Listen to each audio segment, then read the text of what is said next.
सम्पूर्ण फेसबुक साथीहरूमा मेरो नमस्कार। साथीहरू, मलाई आज सत्यनारायण सापीको बारेमा केही बोल्न मन लाग्यो, त्यसैले यो भिडियो बनाएको छु। सत्यनारायण सापीको जीवनलाई हेर्ने हो भने सपना देख्नका लागि पनि साहस चाहिँदो रहेछ र कुनै कुनै सपनाहरू यति महँगा हुँदो रहेछन् कि र ती सपनाहरूको पुरा भयो भने त्यसले चाहिँ जिन्दगीमा नै केही परिवर्तन ल्याउन सक्दो रहेछ। सिराहा जिल्लाको एउटा गरिब परिवारमा जन्मिएका सत्यनारायण सापीका लागि जीवन त्यति सजिलो थिएन।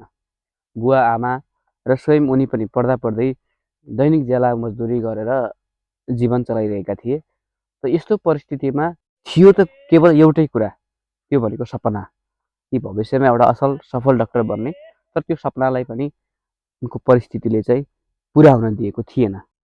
उनीसँग काठमाडौँमा बसेर कोचिङ पढ्ने सुविधा थिएन। उनीसँग घरमा किताब किन्ने पैसा थिएन र उनले आफ्नो साँझ बिहानको छाक टार्नकै लागि दैनिक ज्याला मजदुरी गर्नु पर्थ्यो। त थियो त केवल एउटा आत्मविश्वास, एउटा सपना, अडान, जसले उनलाई आज सफल बनायो पनि।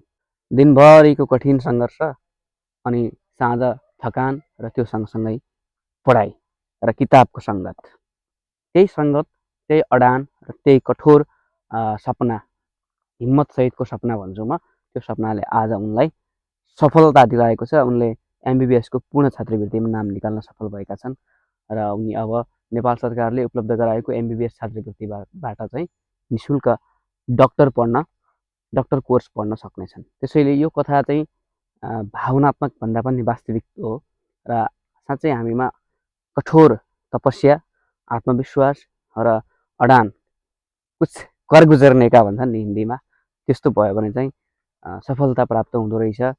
र त्यसको लागि तपाईँ कुन परिस्थितिमा हुनुहुन्छ, तपाईँ कस्तो परिवारबाट हुनुहुन्छ, त्यो कुराले म्याटर राख्दैन। मात्र केले म्याटर राख्छ त तपाईँको सपना कस्तो छ र तपाईँको किताबसँगको सङ्गत कस्तो छ।